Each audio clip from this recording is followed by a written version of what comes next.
There are a couple more things that we want to clean up in this composition here.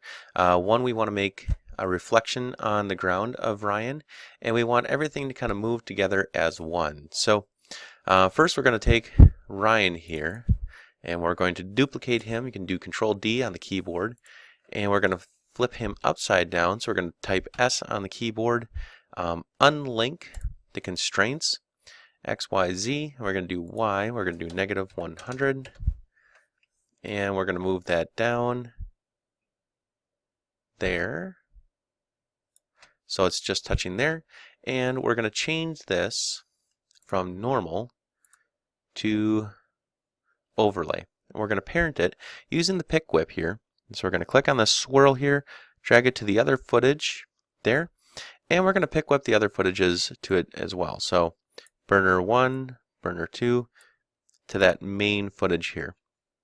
We also want to make sure that everything is three-dimensional so that as we move our main one in three-dimensional space, everything moves with it.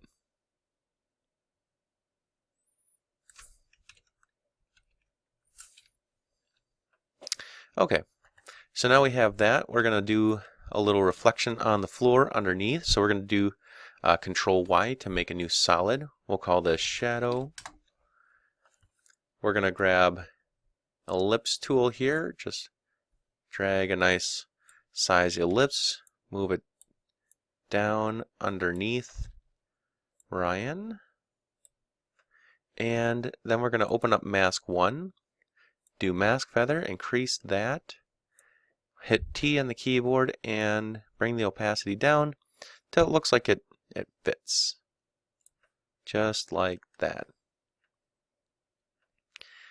And we'll make that 3D as well, and we'll parent that to the main footage here, the first MVI0013.mp4.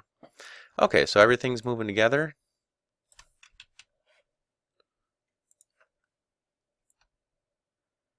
And is looking pretty good. I'm going to actually change this shadow here, go to toggle switches and modes, and have that multiply on top here. Now I don't get that stuff on the edge of the chair. That's looking a lot better now.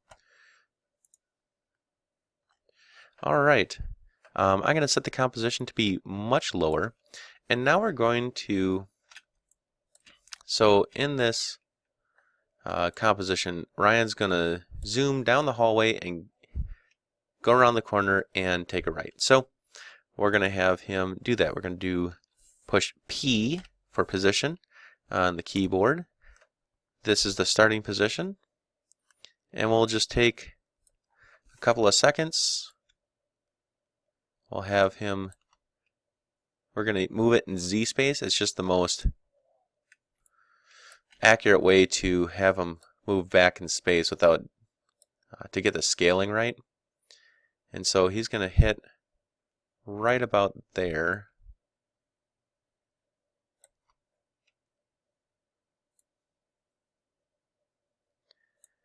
And then once he hits there, he's going to go off to the right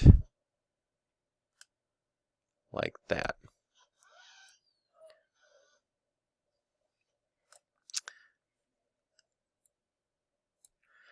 Okay. But we have this problem of the lockers in the way here. So we're going to actually duplicate our clean plate footage, Control D, and we're going to set that in front of everything else. We're going to mask out around the lockers by clicking on the pen tool, and we're going to just click there, and I'm kind of following the locker line here.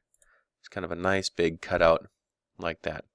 So Ryan disappears behind the lockers, and so does his reflection too. And that's kind of the part that I'm trying to be careful of right there.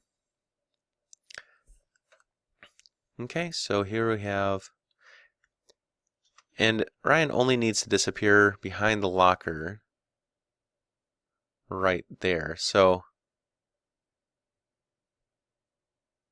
I'm just going to have it have this clean plate, that second clean plate, up here, right there. So I'm going to just tug back the end.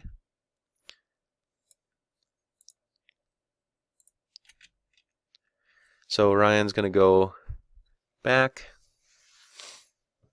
and around the locker like so. I'm also going to take his reflection, do T on the keyboard. I'm just going to lighten that up so it looks a little bit more like all the other reflections, a little bit lighter on the floor. All right, that's looking pretty good. And now we can move on to the second footage. So in the composition, I'm going to look for this footage of Ryan in there, and we're going to make something that looks like this. So here we have Ryan zooming down the hall. You can see the distortion from the afterburners in his hands, and everything is just kind of flying around him. Okay, so we're going to right click on MVI 014, new comp from selection, and we're going to get Ryan with his hands up here. We're going to mask out about 3 seconds of the footage, double click on it, and we're going to do roto brush.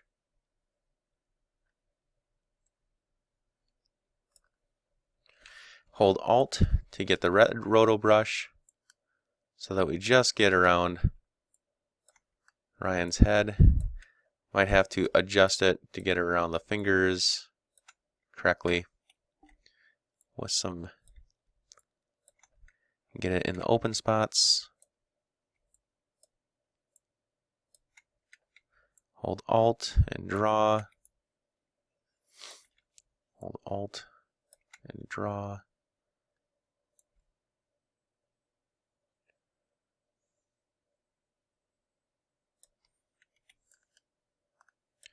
Okay, everything's looking pretty good. I'm going to bring the playhead back here, and it's going to start to figure out the masking for all of that. Alright, it looks like the masking is a little messed up, so I'm going to move forward a little bit in time, and especially with the webbing on the fingers here. Oh, I'm going to go through and hold Alt, and frame by frame, adjust the mask or the roto brush around all of this right here so that I get a proper fit.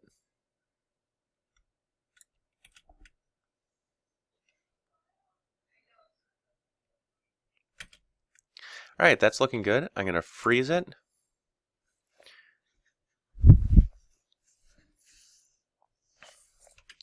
And then we're also going to bring in, go back to composition, see how it's all black around there. I'm going to increase the smoothing and the feather. You can see how that adds. Can refine the matte if you want to, reducing the chatter. That's looking decent. All right, so we're going to go in and put MVI 022 behind it. So now we have this kind of rolling footage behind Ryan, and I'm going to start there. Now the whole footage has got to happen faster, so we get to the end here. We're going to enable time remapping. So I'm going to go to Layer, Time, Enable Time Remapping, and I'm going to drop a keyframe there, and drop a keyframe there, and I'm going to slide this keyframe that I dropped way back there and drag it up to 3 seconds. So now what took 12 seconds is going to take 3 seconds. So Ryan's really going to be moving pretty fast down the hall with his jet hands. We're going to go ahead and just grab those burners and change the mode to add. We're going to drop one on each hand. And I'm just going to make sure I'm going to use the pan behind tool and put the burner in the middle of each hand. And set those to add. Might as well size them up to be about the right size. So I'm going to do scale, S for scale, S for scale, drag to the right. Okay, that's looking pretty good. Now we're going to add a little bit of effect to the background here. So we're going to do Control D. We're going to use fast radial blur on that. We're going to drag that onto the first 0 to 2. We're going to animate this, so it's going to go from 0 to 100. Well, no, that's too much. To 92 there. And you know what? That's looking so good. Might as well just use that. We're also going to make some turbulent displacement. So we're going to go to Layer, New, and we're going to go to Adjustment Layer, and we're going to look for Turbulent, so TURB. We're going to get Turbulent Displace, put it on the Adjustment Layer, and we're going to increase the complexity. That's looking pretty warped and good. We're going to bring the size down a bit, and going to bring the amount there. So 36 for the amount, 32 for the size, complexity about 5. And now we're going to mask out the areas just around the hands, because that's all that's really getting displaced here. And we'll put another elliptical mask around this hand. I'm holding spacebar to kind of center it where I want it to be. That's looking good. I'm going to open up the masks and feather them out a little bit. So about 50 pixels, and mask feather about 50 pixels.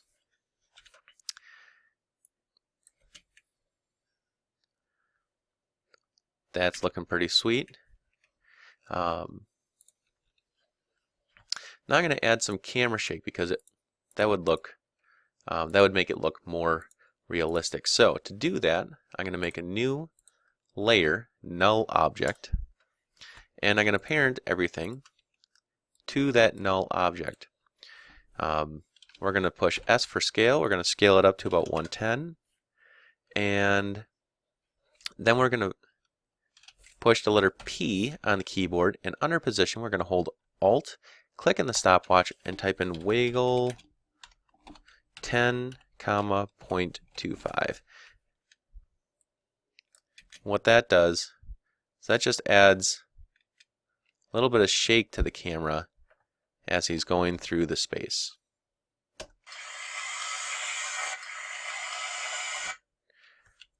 And we can adjust this too. I mean, you can try doing, let's see what this looks like. The other thing I would do, toggle switches and modes, turn on motion blur, and turn on motion blur for all the layers. And that'll give it a bit more real of an appearance.